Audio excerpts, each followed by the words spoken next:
Hello everyone, চলো আজকের ভিডিওটা এখান থেকে স্টার্ট করছি আর ইন্ট্রোটাও এখান থেকেই করছি। তো এই যে দেখছো তিনজন মিলে বেরিয়ে পড়েছি। হ্যাঁ, একটা ভিডিও আপলোড দিয়েছিলাম যে আমাদের শ্যুট কমপ্লিট, তো সেই জায়গায় যাচ্ছি। চলো তোমরা ভিডিওটা পুরোটা দেখো।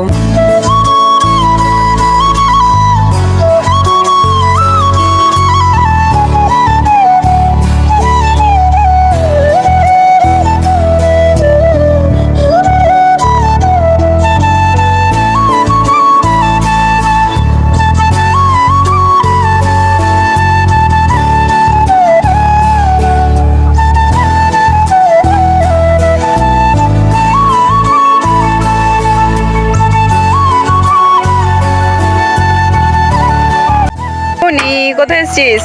ঘুরতে এসেছি ব্রিজে। এই যে আমরা চলে এসেছি ঘুরতে। ওই যে সূর্য মামাই সবে অস্ত যাচ্ছে। এই যে নিচে রয়েছে জল। আমরা এটা নিয়ে ঘুরতে এসেছি আমরা। এই যে আমরা তিনজন মিলে, এই যে দেখতে পাচ্ছ, তিনজনে এখন চলে এসেছি ঘুরতে। এই জায়গাটা সত্যি বলতে আমার অনেকটাই পছন্দের জায়গা। যদিও এই জায়গাটা আমি 2 থেকে 3 বার এসেছি, এর থেকে বেশি আমার আসা হয়নি, কিন্তু এই জায়গাটা আমার অনেক ভালো লাগে। অনেক সুন্দর একটা পরিবেশ, অনেক সুন্দর একটা জায়গা। জানি না তোমাদের কেমন লাগলো। হ্যাঁ, তোমাদের যাদের এর আশেপাশে বাড়ি তোমরা হয়তো অনেকেই চেনো, আর যারা চেনো না তারা ওখান থেকে একটু ঘুরে আসতে পারো। ওখানে যাওয়ার একটা আলাদা কারণ ছিল। কারণটা হচ্ছে আমার যে নতুন চ্যানেলটা আমি ক্রিয়েট করেছিলাম, ওটাতে আমি একটা ইন্ট্রো ভিডিও করতে গেছিলাম, কিন্তু আমি এখনো ঠিক করে উঠতে পারছি না যে আমি ওই চ্যানেলটাই ঠিক কী ধরনের ভিডিও দেব। যে ফানি ভিডিও ক্রিয়েট করছি সেগুলো ব্লগ পোস্ট করব নাকি আমি রিলস ভিডিও আপলোড দেব। তো এটা নিয়ে কনফিউশনে আছি, তাই এখনো পর্যন্ত ইন্ট্রোর ভিডিওটা আমি আপলোড দিতে পারিনি। তো তোমরা একটু আমাকে হেল্প করো এবং কমেন্টে জানাও তো আমি কোন ধরনের ভিডিওটা ওখানে আপলোড দেব। তবে নতুন নতুন ভিডিও করছি বলে অনেকটাই প্রবলেম হয় আমার, তবে আস্তে আস্তে আমি সবটাই শিখে নেবো। তো তোমরা একটু পাশে থেকে ভালোবাসা দিয়ে অবশ্যই আমি এর থেকে আরো ভালো ভালো ভিডিও দেওয়ার চেষ্টা করবো। ক্যামেরা করতে দেখো তোমাকে, ওই ফুটে চোখে লাগছে। বেশ আমাকে দেখতে ভালো লাগছে তো।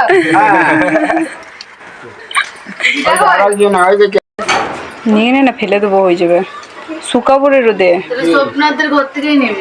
ব্রিজ থেকে ঘুরে আসার পর আমরা পৌঁছে গিয়েছিলাম আমার দাদুর বাড়িতে, কারণ চলে গেছিলাম দাদুর সাথে একটু দেখা করতে। সেই যে দাদু তখন অসুস্থ ছিল, তখন এসেছিলাম, আর আসা হয়নি, তাই আজকে গিয়েছিলাম একটু দাদু ও দিদার সাথে দেখা করতে। তো এটাই ছিল আমার দাদু। তো তখন অসুস্থ ছিল, তোমাদের সাথে মানে দাদুর পরিচয় করাইনি, আজকে করিয়ে দিলাম। তো ওটা আমার দাদু। হ্যাঁ জানি দিদাকে দেখাইনি, তোমাদের সাথে পরে দেখিয়ে নেবো। দিদা একটু ব্যস্ত ছিল, মানে সন্ধে হয়ে গেছিল, তাই সন্ধে চালার কাজে দিদা ব্যস্ত ছিল, ওই জন্য আমি দিদাকে দেখাতে পারিনি। যাই হোক, তারপরে দেখতেই পাচ্ছ বাড়ি চলে আসি। আসার পর আবারও বেরোয়। এই যে পর সবাই মিলে লাইন দিয়ে বেরিয়ে পড়েছি, আর আমরা পৌঁছে গেছিলাম আজকে জগদ্ধাত্রী পুজোর ঠাকুর ভাসানে। হ্যাঁ জানি ভিডিওটা অনেক পরে আপলোড হচ্ছে, কি করব বলো, আরে আমি এরকমই। যাই হোক, তোমরা একটু অ্যাডজাস্ট করে নাও। তো চলে যাই ওখানে। যাওয়ার পরে যে দেখছো এখানে স্ট্যান্ড ডিজে করা হয়েছিল। তবে আমি ওখানে 2বার গেছি। 2বার বলতে প্রথমে ওখানে গিয়েছিলাম, যাওয়ার পর বাড়ি চলে গেছিলাম, আবার বাড়ি থেকে আরো একবার এসেছিলাম কারণ আমার পিসিকে ডাকতে, কিন্তু আমার পিসিকে এসে খুঁজে পাইনি, তাই আবার এসে একটুখানি ভিডিও নিলাম, না হলে তোমাদের সাথে আমি এটা শেয়ার করতে পারতাম না।